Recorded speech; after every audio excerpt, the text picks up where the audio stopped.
noches a quien nos esté viendo. Estamos en la librería Guillermo Tovar de Teresa, entrevistando a Leonardo Ibáñez Evagora, espero decirlo bien, autor de Elodia Panofóbica, del proyecto Cómics 100% Mexicanos. Pues sí, aquí andamos presentando a un gran artista. No sé si te gustaría presentarte un poco para los que no te conocen, para los que no conocen tu trabajo, cuándo has iniciado, cómo ha sido un poco el resto de tus obras. Perfecto, mucho gusto antes que nada. Yo me llamo Leonardo Ibáñez Paz, o en el mundo artístico el señor Evagora. Yo ya he comenzado a trabajar en el mundo del dibujo desde mis primeros años de vida, tal cual, y en el historietismo comencé propiamente a los 12 años. Ahí comencé con historietas muy sencillas, sobre diversos géneros, pero principalmente mi atención ha sido sobre el terror o sobre temáticas que fueran oscuras o perturbadoras o incluso rozando lo criminal. Son como los géneros que más o menos yo he trabajado en ese sentido. Y en años recientes me integré a la editorial Códice Comics bajo el proyecto de Tu Primer Cómic para presentar esta propuesta que se llama Elodia Panofóbica. Y también algo que he estado trabajando son diversos proyectos de ilustraciones para diferentes medios, tanto en medio digital como en el medio tradicional. Ese sería básicamente como el trabajo que he conglobado en estos años, combinando un poco mi carrera científica con esta carrera artística respectivamente. Para los que me estén escuchando, en la década de los 80 y principios de los 90 hubo un boom en el cómic americano donde hablaban sobre seres cósmicos, paranormales y a escalas galácticas, ¿no? Amenazas universales. Todos recordaron Crisis en Tierras Infinitas, y me recuerda mucho a este panorama de los 90 con un tipo de dibujo completamente diferente, a color, que eso fue una hazaña bastante difícil. ¿Cuánto tiempo y en qué circunstancias se dio el cómic, esta historia? Esta historia, la construcción de los personajes que se pueden ver en las páginas o incluso en la portada principal de la protagonista, ya existían desde el año 2013 tal cual. Nada más que el contexto o el campo o la trama o el peso psicológico se lo di desde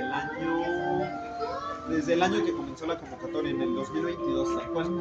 Entonces como que el contexto más o menos donde he llevado a cabo la realización precisamente de esta historia.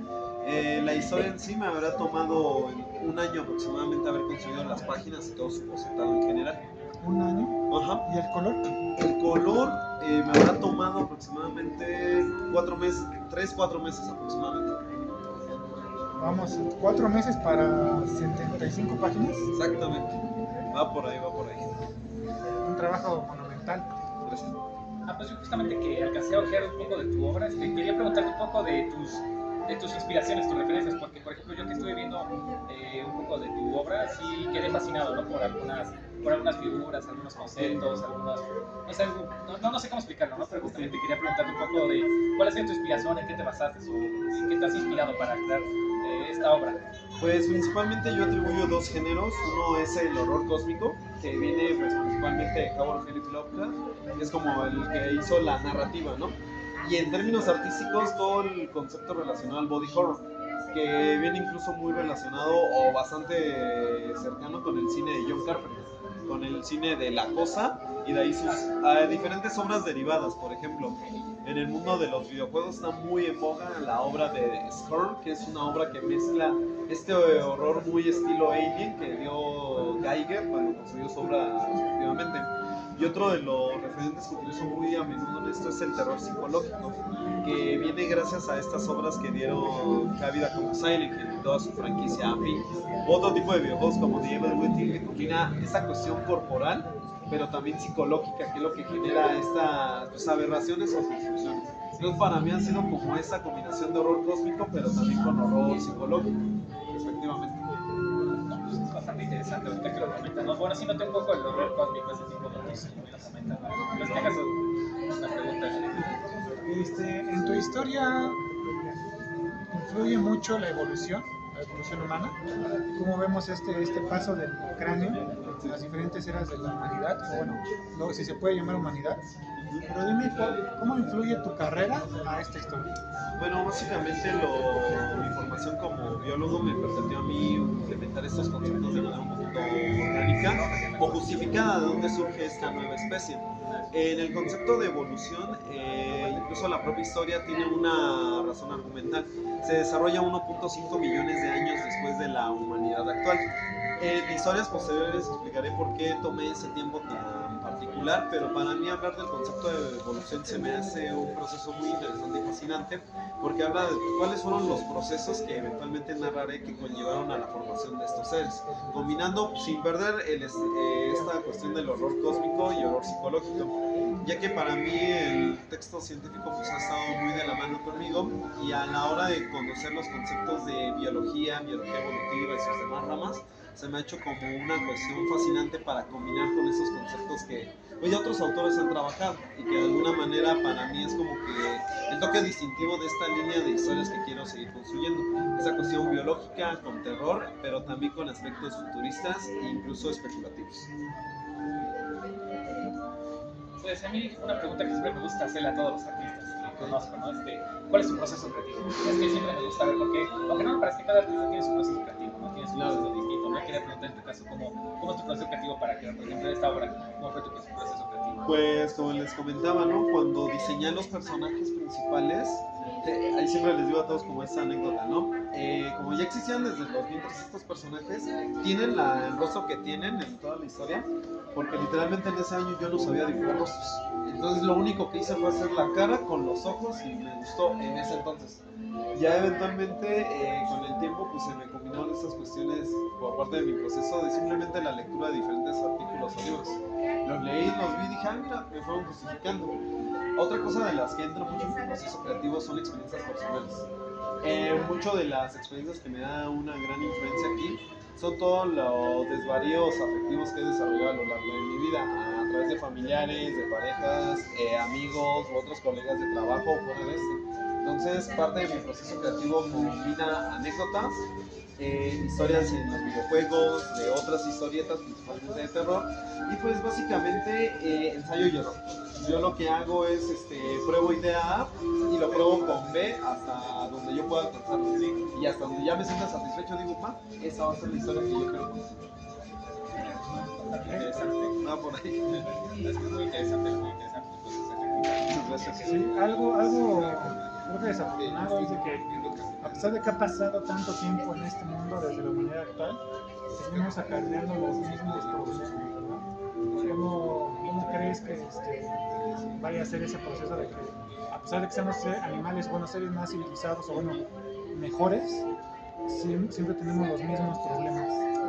Pues yo en mi caso, dentro de esta vertiente, hay uno de los arcos que voy a tratar más adelante, de cómo realmente estos seres que son en una época futurista arrastran estos patrones de sus ancestros, que han sido la especie humana. Y entonces eso es lo que les genera ese factor humano que no los aleja precisamente de estos personajes. Por lo tanto, las problemáticas que derivan de nuestra especie en esta historia, para mí congenian con lo que son mis protagonistas o los personajes en este sentido, ya que al final, eventualmente les contaré cuál es la relación que guardan. Es esa relación que finalmente desenmaraña porque básicamente la historia existe como existe, ya que esta historia en realidad trata del desarrollo de un concepto que se llama la panofobia. Entonces, para mí el concepto de la panofobia es lo que enarbola esta cuestión de la especie humana con sus problemas, con esta especie que, a pesar de que es futurista, también arrastra sus propios problemas. Ese sería como el gran juego que yo llevo en este caso. Por ejemplo, a mí me gusta poner un poco más polémico, pero quería preguntarte un poco, tú como artista, ¿cuál es tu idea actual, por ejemplo, de las inteligencias artificiales? Que últimamente se ha vuelto muy popular usarlos en muchos medios, ¿sabes? Como no solo en las redes sociales, sino también en la creación de contenido como novelas gráficas. Y no sé, quería preguntarte un poco tu punto de vista en ese sentido, ¿no? ¿Cómo lo has vivido? Yo, por ejemplo, fuera del sector artístico, como docente, para mí las IAs me han apoyado muchísimo en realizar trabajos de 3 horas en cuestión de 3 minutos. En el caso de la ilustración, a mí me ha ayudado como un recurso para buscar diferentes referentes a la hora de estructurar historias. Incluso yo utilizaba las IAs para asistirme en la corrección ortográfica o gramatical de ciertos textos que yo elaboro. En el caso de imágenes, a mí una de las cosas principales que me ha ayudado es que hay ciertas IAs que te ayudan a proyectar ciertas imágenes según ciertas referencias como lo escribo. Yo, por ejemplo, lo que le pido mucho es que me ayude con los puntos de fuga, puntos de referencia. o incluso para la reconstrucción de escenarios que digo, es que en mi cabeza lo tengo, pero el paso de la cabeza a lo que es el papel no lo tengo bien bocetado, por la cuestión de ángulo, luces, por lo que tú quieras, ¿no? Entonces, ahora sí como Coraje el perro cobarde, ¿no? Le escribo hacia la I, oye, ya sea Meta, ChatGPT o otras IAs como Gama, lo que sea, les digo, oye, dame una referencia, amigo. Y entonces cuando veo la imagen digo, oye, perfecto, pero ahí sí es donde ya no me peleo, porque digo, perfecto, es mi referencia, ahora viene el toque que yo le voy a dar. Entonces para mí el tema de las IAs es como, bueno, para mí es como escuchar un nuevo género de música, pero que nació de los anteriores, y ya nada más viene ahora cómo lo voy a bailar yo a mi ritmo y a mis pasos. Por lo menos para mí en general o para concluir es mi extensión de lo que hacía ya naturalmente. Sí, una herramienta de trabajo más que nada. Exactamente. Hágase. Sí, gracias. ¿Lo último? Sí, lo último. Bueno, salieron más preguntas que respuestas de esta pequeña presentación. Como última pregunta, ¿va a tener continuidad esta historia principal o va a haber más historias dentro de este mismo mundo? Sí, básicamente algo que platicaba con mi editor, la historia no se va a llamar Elodia Panofóbica 1, 2, 3, etc. No, a esta línea o esta serie le quiero llamar Humánica, que es donde va a comprender estas historias. En el caso de esta primera, es la primera de otras 6 que ya tengo tal cual estructuradas y elaboradas, ya nada más es plasmarlas. Y de ahí quiero sacar historias derivadas porque, pues como te comentaba, ¿no? En su momento es un ramo que utiliza 1.5 de millones de años como tiempo, entonces historias da cabida, ¿no? Pero en el tronco principal yo espero sacar aquí 7 historias que tienen, bueno, su explicación, simbología, bajo esta cuestión que te comentaba. Que quiero trabajar el concepto filosófico del panfóbico a lo largo de estas obras para llegar a mi epítome, que es esta concreción de qué es lo que ocurre en el aspecto universal, evolutivo y psicológico de los seres cuando proceden del espectro de la vida a la muerte, ¿no? Esa es como que mi gran desglose en ese sentido. Sí, me parece perfecto. Esto es una pequeña mini expo realizada por Códice Comics y World Editions. Y muchas gracias por asistir. Muchísimas gracias, caballero. Muchas gracias. Gracias. Gracias. Gracias. Gracias.